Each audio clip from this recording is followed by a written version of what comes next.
Louisiana Beer Reviews looks at Fireman's Brew Brunette beer. Well, the label's not looking so good on this. I had the blonde, 5%. It was pretty good, a B, I thought. I had the redhead, 5.5. I gave it a B+, very good. Now let's see about the brunette. This company was founded in year 2000, but they just showed up here in Louisiana in May of 2015. Created by firefighters in support of firefighters. Some of their proceeds go to some sort of fireman's fund. I can't remember. It's on the website. This is 8% alcohol, 19 international bitterness units. They use chocolate, barley malts, and imported hops. That's all they say. They don't give the varieties. It is obviously, if you know a lot about Mendocino brewing, it's a Mendocino. It's not a Mendocino brand, but they're the contract brewer for them. They even use the same style labeling. It gets a good score on Beer Advocate, so they're saying a B. The Bros are saying okay, a C. 65 out of 100 on Rapier and a 52 out of 100 for the style. So for this whole line, there's only 3 beers in their line. The ratings are sort of so-so. There are a few video reviews, and they were positive, in fact.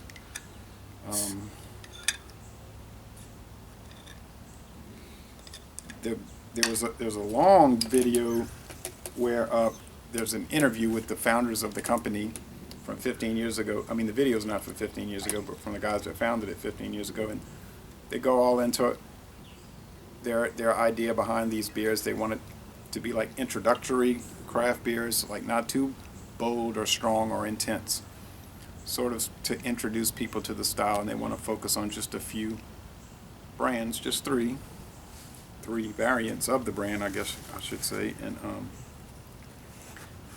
not get too complicated, which it may be a good idea, because some of these companies, they have such a wide array that a lot of times many of the beers in the array aren't so good.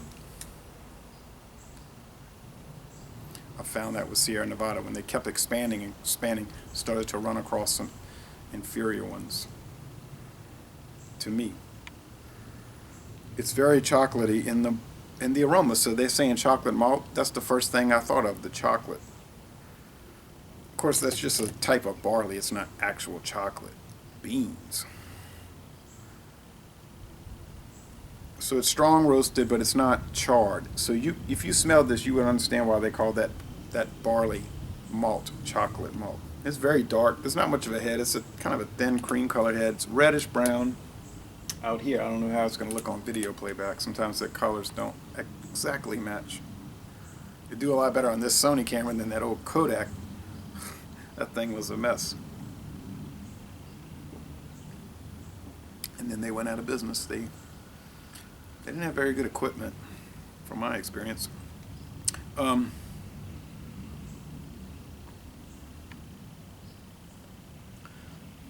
Sweet, dark roasted, but not burnt.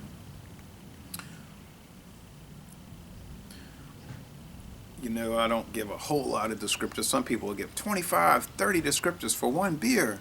And I'm thinking when I watch it, how can it have all these different flavors?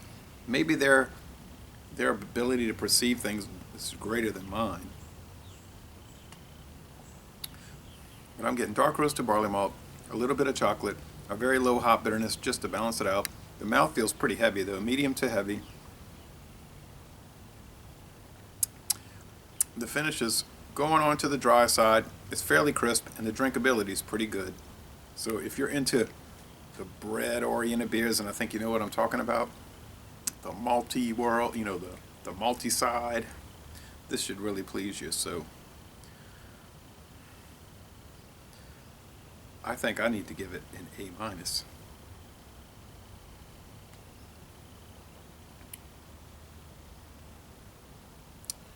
I'm going to go ahead and say A.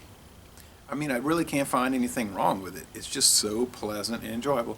Certainly it's the best of the 3, I think. It's really strong in the alcohol, but it doesn't come across boozy or harsh or syrupy or anything. I was doing the early...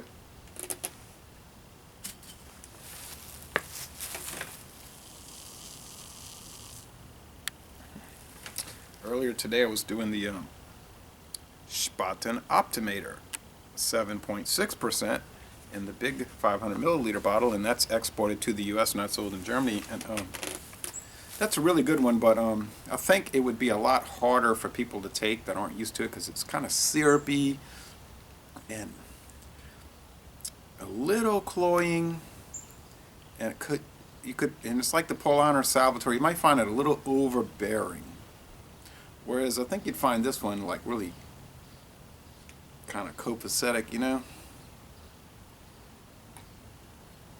It's so different though. They're both Doppelbocks, or I guess to translate, double strong beers, but they're very different. So that style, within that style, you're going to pick up a lot of different flavors and aromas. So it's a style that is most certainly worth exploring. And they're all dark Doppelbocks. They're not the Helles ones. That's similar in alcohol level, but it's bright, like what most people think of as beer. So Laissez-les Bon Temps Roulé. Anyway, back to this Laissez-les Bon Temps Roulé, a solid A, most excellent for a beer that's not even expensive at all. And I'm going to end this review by saying, y'all come on down to southeastern Louisiana.